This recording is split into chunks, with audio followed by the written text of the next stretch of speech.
Defence R&D will be opened up for industry, startups and academia, with 25% of defence R&D budget earmarked. Private industry will be encouraged to take up design and development of military platforms and equipment in collaboration with DRDO and other organizations through SPV model. An independent nodal umbrella body will be set up for meeting wide-ranging testing and certification requirements. Artificial intelligence, geospatial systems and drones, semiconductor and its ecosystem, space economy, genomics and pharmaceuticals, green energy and clean mobility systems have immense potential to assist sustainable development at scale and modernize the country. They provide employment opportunities for our youth and make Indian industry more efficient and competitive. Supportive policies, light touch regulations, facilitative actions to build domestic capacities and promotion of research and development will guide the government's approach. For R&D in the sunrise opportunities, in addition to efforts of collaboration among academia, industry and public institutions, government contribution will be provided. Energy transition and climate change. The risks of climate change are the strongest negative externalities that affect India and other countries. As Honorable Prime Minister said at the COP26 summit in Glasgow last November, and I quote, "What is needed today is mindful and deliberate utilization instead of mindless, destructive consumption," unquote. The low carbon development strategy, as enunciated in the Panchamrit that he announced is an important reflection of our government's strong commitment towards sustainable development. The strategy opens up huge employment opportunities and will take the country on a sustainable development path. This budget proposes several near-term and long-term actions accordingly. Solar power. To facilitate domestic manufacturing for the ambitious goal of 280 gigawatts of installed solar capacity by 2030, an additional allocation of 19,500 crores for PLI, production-linked incentive, for manufacturing of high-efficiency modules with priority to fully integrate manufacturing units from polysilicon to solar PV modules will be made.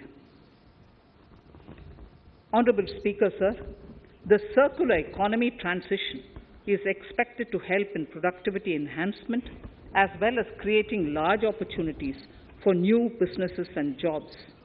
The action plans for 10 sectors such as electronic waste, end-of-life vehicles, used oil waste, toxic and hazardous industrial waste are already ready.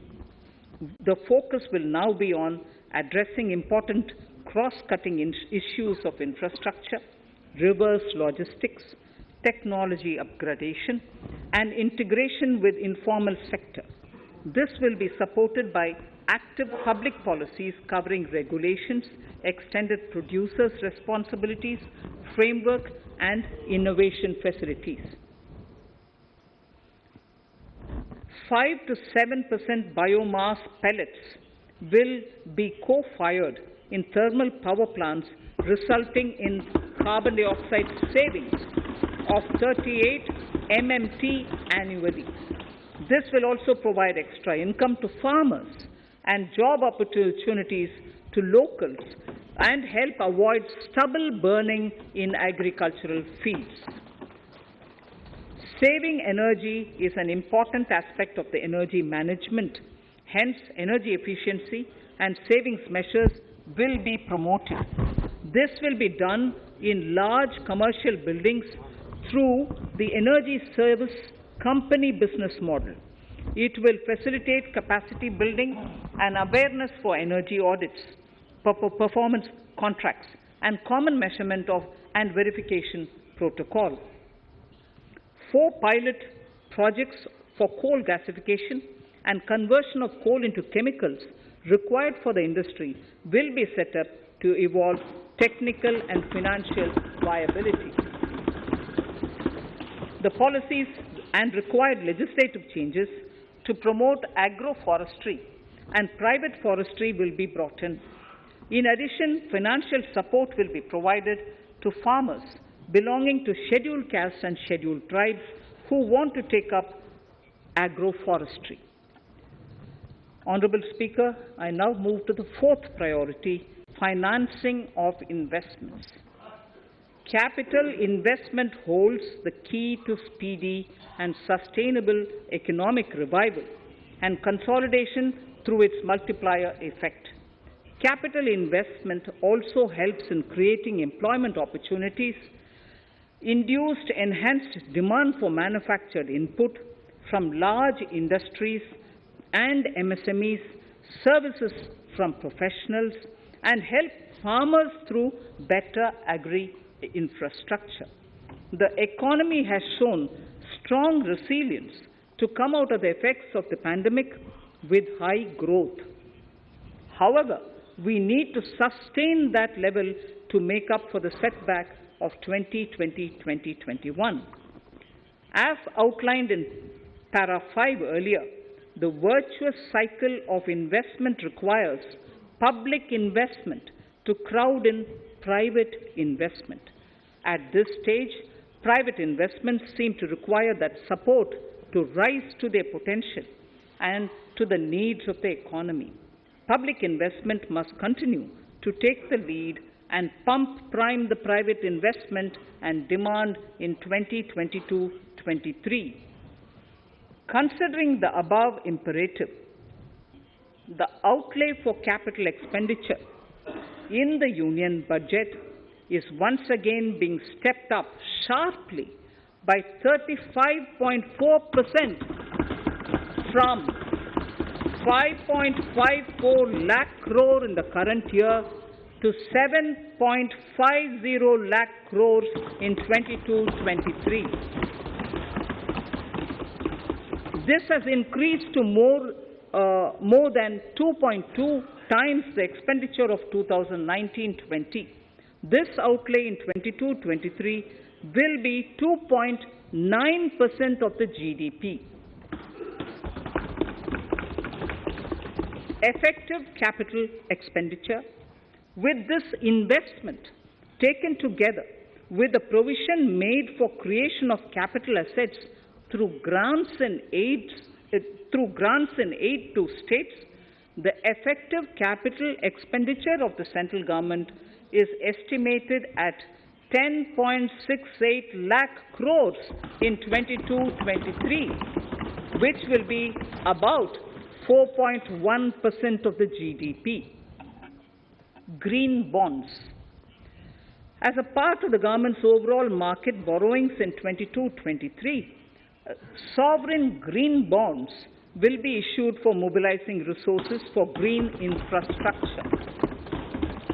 The proceeds will be deployed in public sector projects which help in reducing the carbon intensity of the economy.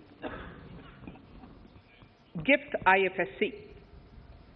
World-class foreign universities and institutions will be allowed in the GIFT City to offer courses in the financial management, fintech, science, technology, engineering, and mathematics free from domestic regulations, except those by the IFSCA, to facilitate availability of high-end human resources for financial services and technology.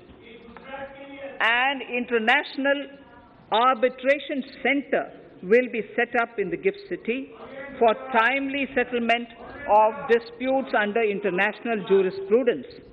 Services for global capital for sustainable and climate finance in the country will be facilitated in the GIFT City.